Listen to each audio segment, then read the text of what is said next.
ప్రియ సహోదరి సహోదరులారా, Solomon journey YouTube ప్రేక్షకులకు నా హృదయపూర్వక నమస్కారములు. ఈసారి మన ప్రయాణంలో భాగంగా తాళచెరువు విచారణలో ఉన్న చెరుకుంపాలెం గ్రామంలోని క్రీస్తురాజు దేవాలయమును సందర్శించుటకు వచ్చాము.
ఈ పూర్తి వీడియో చూసే ముందు మా ఛానల్ని సబ్స్క్రైబ్ చేసి, లైక్ చేసి, షేర్ చేయండి.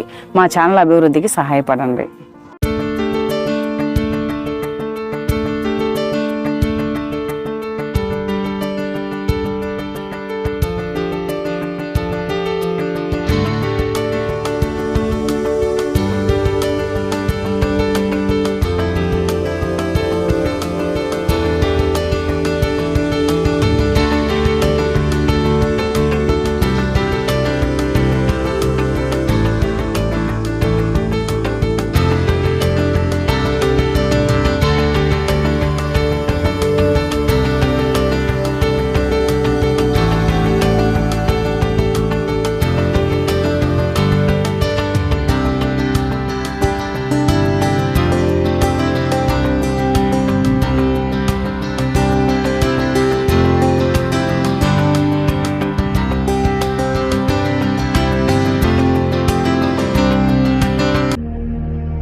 స్త్రీలలో ఆశీర్వదించిన వారు మీరే, మీ గర్భఫలముకు యేసు ఆశీర్వదింపబడిన వారని.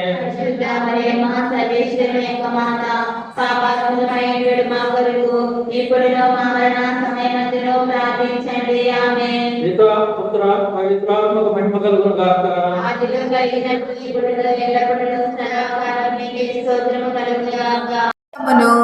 నీతిగల న్యాయాధిపత్యము ప్రభువు నాకు ప్రసాదించెను. రెండవ పట్టణము. పునీత పౌలు తిమోతికి వ్రాసిన రెండవ లేఖ 4వ అధ్యాయము 6వ వచనము నుంచి 8వ వచనము వరకు మరియు 16వ వచనము నుంచి 18వ వచనము వరకు. రెండవ పట్టణము. పునీత పౌలు తిమోతికి వ్రాసిన రెండవ లేఖ 4వ అధ్యాయము 6వ వచనము నుంచి 8వ వచనము వరకు 16వ వచనము నుంచి 18వ వచనము వరకు. నేను బలిగా అర్పింపబడవలసిన కాలము ఆసన్నమైనది. నేను వెడలిపోవు సమయము వచ్చినది. నేను మంచి పోరాటమును పోరాడి తిని, నా పరుగును ముగించి తిని, విశ్వాసమును నెలకొంటిని. ఇప్పుడు నా కొరకు పందెపు బహుమానము వేచియున్నది. నీతి కిరీటమును నీతిగల న్యాయాధిపత్యగు ప్రభువు ఆ రోజు నాకు ప్రసాదించును. నాకే కాదు, ఆయన దర్శనమునకై ప్రేమతో వేచియున్న వారందరికీ అనుగ్రహించును. మొదటిసారి నా పక్షమున నేను వాదించినప్పుడు ఎవరును నాకు తోడు నిలవలేదు. అందరూ నన్ను విడిచిపోయిరి. వారికి వ్యతిరేకముగా దేవుడు దానిని లెక్కింపకుండును గాక. కాని సువార్త ప్రబోధనల వలన సంపూర్తి అగుటకు అన్యజనులందరినీ దానిని వినగలుగుటకును ప్రభువు నాకు తోడు నిలచి శక్తి నొసగెను. కనుక సింహము నోటి నుండి నేను రక్షింపబడితిని. ప్రభువు అన్ని కీడుల నుండి కాపాడి నన్ను తన పరలోకమునకు సురక్షితముగా చేర్చుకొనును. ఆయనకు సర్వదా మహిమ కలుగునుగాక. ఆమేన్. ఇది ప్రభుని వాక్కు. సహోదరి సహోదరులారా, ఈనాటి దివ్య బలి పూజను భక్తి విశ్వాసంతో ప్రారంభించుకుంటారు. పితా పుత్ర పవిత్ర ఆత్మ నామమునా మన ప్రభువైన యేసుక్రీస్తు కృప, సర్వేశ్వరుని ప్రేమ, పవిత్ర ఆత్మ సహకారము మీ అందరితో నుందురుగాక.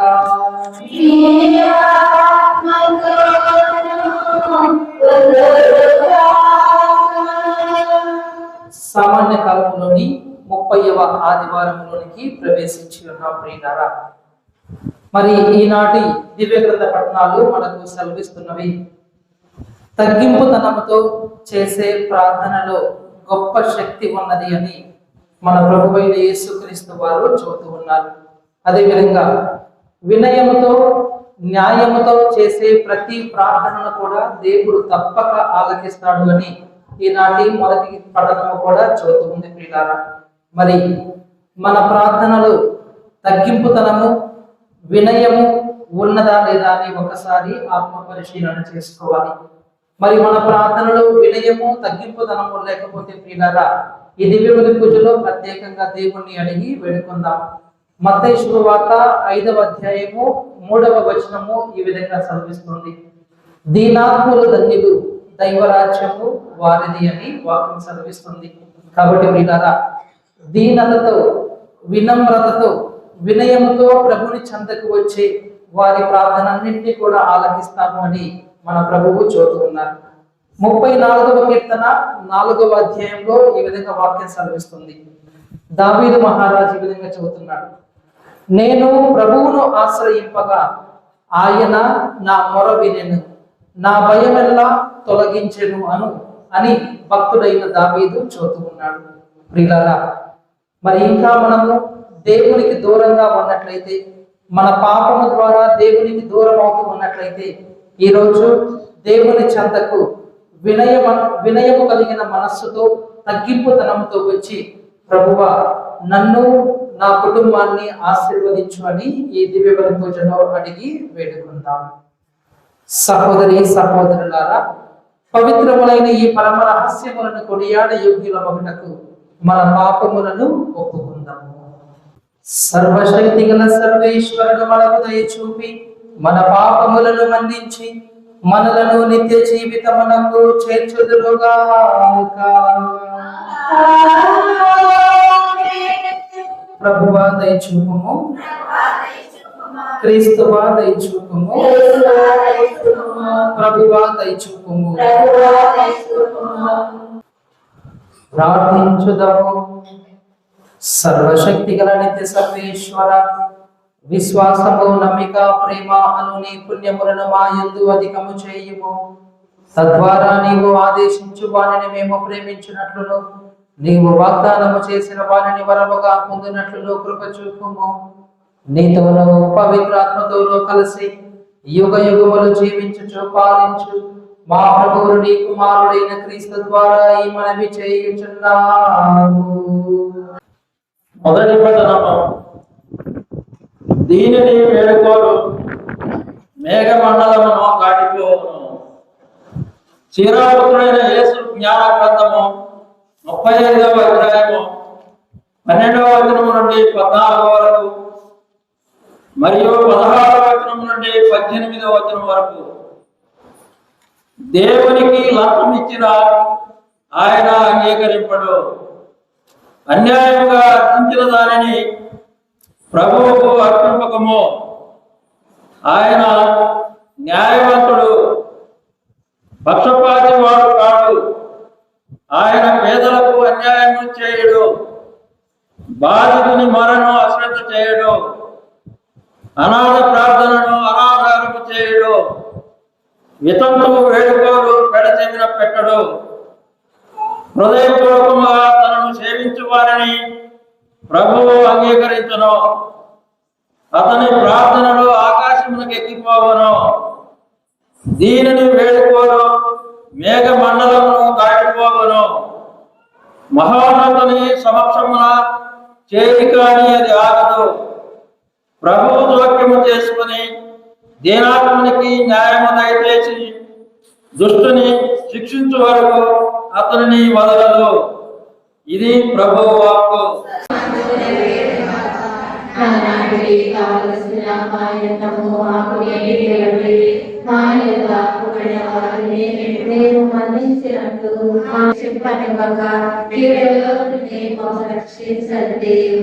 ప్రభువా, అన్ని కీడుల నుండి మమ్ము రక్షింపుము.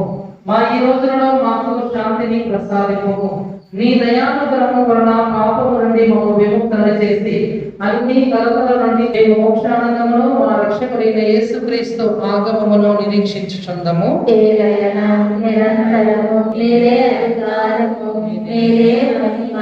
శాంతిని మీకు అనుగ్రహించుచున్నాను, నా శాంతిని మీకు ఇచ్చుచున్నాను అని నీ అపోస్తల విశ్వాసమును వీక్షింపుము. నీ చిత్త ప్రకారము నీ సభకు శాంతిని ఐక్యమును అనుగ్రహింపుము. యుగ యుగములు జీవించుచు పరిపాలించు ప్రభువా. ప్రభుని శాంతులుగాక.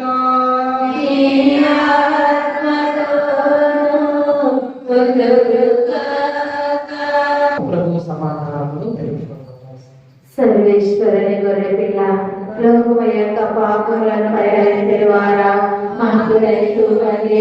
సర్వేశ్వరుని గొర్రె పిల్లలను పరిహరించిన వారా మాకు దయ చూపండి. సర్వేశ్వరుని గొర్రె పిల్ల, లోకము యొక్క మాకు శాంతిని సమాధానము దయచేయండి. తాళచెరువు విచారణలో ఉన్న చెరుకుంపాలెం గ్రామమునందు గల క్రీస్తురాజు దేవాలయమునందు ఆర్సీఎం పాఠశాల ఉంది. 13-10-1967 తారీఖున నెల్లూరు వారస పీఠాధిపతులు మహాఘన తుమ్మా సేవిరి ఏలినవారు ఈ పాఠశాల భవనమును ఆశీర్వదించిరి. మొట్టమొదట పూరిపాకగా ఉన్న ఈ పాఠశాలను తదనంతరం పెంకు భవంతిగా పునరుద్ధరించడం జరిగిందని ఉపదేశి గారు సెలవిచ్చారు. నా పేరు ఏరో రాజారెడ్డి. నేను ఉపదేశిగా 10 సంవత్సరాల నుంచి ఈ దేవాలయంలో సేవ చేస్తూ ఉన్నాను. మా దేవాలయం నిర్మించి 1935వ సంవత్సరంలో నిర్మాణం జరిగింది. ఆ టైంలో అల్లానంద స్వాముల వారు పర్యవేక్షణలో ఈ దేవాలయం నిర్మించడం జరిగినది. అప్పటి నుండి ఇప్పటి వరకు కూడా 1993 సంవత్సరంలో రీప్లేస్మెంట్ కొంచెం రిపేర్లు చేశారు. గాలిబాలి గారి బిషప్ గారి టైంలో ఈ దేవాలయాన్ని పునరుద్ధరించడం జరిగింది 1993 సంవత్సరంలో. అప్పటి విచారణ ఫాదర్ పుట్టి సుందరరాజు స్వాములవారు ఈ విచారణకర్తగా ఉన్నారు. మాది తాళచెరువు విచారణలో అది చెరుకుంపాలెం గ్రామం. ఇప్పటి విచారణలో ఇప్పటి ఫాదర్ గారైన మర్రెడ్డి ఫాదర్ గారు, తుమ్మా మర్రెడ్డి ఫాదర్ గారు విచారణలో ఉన్నారు. వారి విచారణలో మా గ్రామం నడుస్తూ ఉంది. సుమారుగా 90 సంవత్సరాలు పూర్తి చేసుకున్నది మా క్రీస్తురాజు దేవాలయం. మొదటి నుంచి కూడా ఈ గ్రామంలో కొద్ది సంఘాలు 50 కుటుంబాలే ఉండేవి. వేరే రాష్ట్రాలకు వెళ్ళిపోయారు చాలామంది. ఇక ఇప్పుడు ఈ తరం వచ్చేవరకే 40 కుటుంబాలు ఉన్నాయి. ఆ కుటుంబాలు కూడా పెద్ద వయసు కలిగిన వాళ్ళే. మా బిడ్డలందరూ కూడా జీవనోపాధిగా వేరే రాష్ట్రాలకు వెళ్ళి వాళ్ళు బతుకుతూ ఉన్నారు ఉద్యోగ పర్పస్ మీద. క్రీస్తురాజు దేవాలయం పండుగ వచ్చే నెల 23వ తారీఖున కాబట్టి ఆ పండగకి తప్పనిసరిగా ఎక్కడుండా మా దేవాలయంలో మా గ్రామస్తులందరూ కూడా ఆ దేవాలయం పండగ చేసుకోవడానికి తప్పకుండా ఈ దేవాలయానికి వస్తారు. కాబట్టి ఈ దేవాలయం చాలా పురాతనమైనది. ఇక త్వరలోనే కొంచెం కొంచెం రిపేర్లు ఉన్నాయి. ఆ రిపేర్లన్నీ చేయించుకొని 2035వ సంవత్సరానికి 100 సంవత్సరాలు పూర్తి చేసుకోవడానికి సిద్ధంగా ఉన్నది. దానికి నేను ఎంతో గర్వపడుతూ ఉన్నాను. మా క్రైస్తవ బిడ్డలందరూ కూడా నాకు అందరూ సహాయం చేస్తూ ఉంటారు. అందరూ కూడా యాక్టివ్గా దేవాలయానికి రావటం, వారందరూ కూడా ఫాదర్ గారికి కానీ ఉపదేశిగా నాకు కానీ అందరికీ సహాయం చేస్తూ ఉంటారు. ప్రతి విషయంలో తోడు నీడగా సహాయం చేస్తూ ఉంటారు. కాబట్టి అందరికీ, క్రైస్తవ బిడ్డలందరికీ నేను వందనాలు తెలియజేసుకుంటూ ఇక విరమించుకుంటున్నాను. నేను ఇక్కడే చదువుకున్నాను. ఇడే ఆర్సీఎం పాఠశాల ఉన్నది మాకు దేవాలయం పక్కనే. నేను ఈ పాఠశాలలోనే అప్పుడు బంధనాథం శాంతయ్య పంతులు గారు ఉండేవాళ్ళు. ఆయన దగ్గర మేము 1వ తరగతి నుంచి 5వ తరగతి వరకు ఇక్కడే చదువుకున్నాను. ఈ మధ్యనే దాన్ని మూసేయటం జరిగింది. పిల్లలు లేని కారణంగా పిల్లలు వివిధ ప్రాంతాలకు ఇంగ్లీష్ మీడియానికి అలవాటు పడి పిల్లల్ని పక్క వాళ్ళకి పంపించుకుంటూ ఉన్నారు. కాబట్టి ఆ బడిని మూసివేయటం జరిగింది. మా ఆర్సీఎం స్కూలు 1950వ సంవత్సరంలో నిర్మించడం జరిగింది. నేను ఆ స్కూల్లోనే చదువుకున్నాను.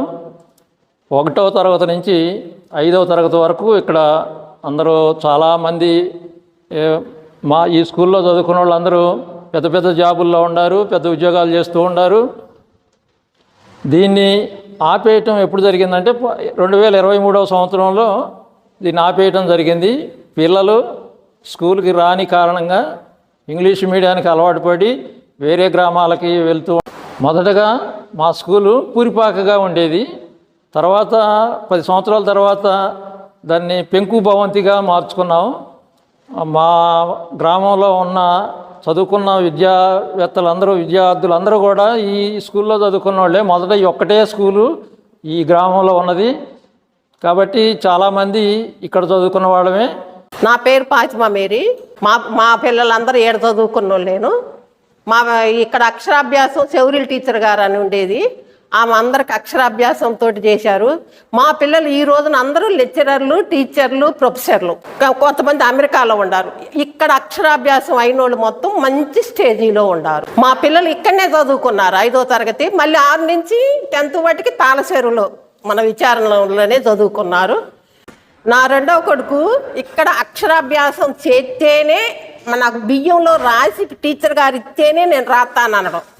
అది చేసినాక నాకు పొంగళ్ళ పాశం పెడితేనే నేను స్కూల్కి వస్తాను. అట్టాటోడు ఇవాళ రోజున నాకు ఇదే స్కూల్లో నాకు ఇక్కడే ఉండాలని అనిపించింది. నాని ఎంతోమందికి ఇవాళ ఉపాధిగా ఉండడు, మంచి ప్రొఫెసర్ అయ్యిండు. ఇటువంటి పిల్లల్ని తయారు చేసినందుకు, ఇట్టా విద్యాబోధన ఇచ్చినందుకు ఆ భగవంతునికి కృతజ్ఞతగా స్తుతులు చెల్లించుకుంటున్నాం. Praise the lord. ప్రియ క్రైస్తవ సోదర సోదరీమణులారా, మీ బంధువులకు, మిత్రులకు, శ్రేయోభిలాషులకు ఈ వీడియోని వాట్సాప్ గ్రూపుల ద్వారా షేర్ చేసి దేవుని కృపకు పాత్రులు కండి. ప్రతి ఇంటికి, ప్రతి ఒక్కరికి కూడా దేవుని వాక్యం చేరే విధంగా సహాయం చేయండి.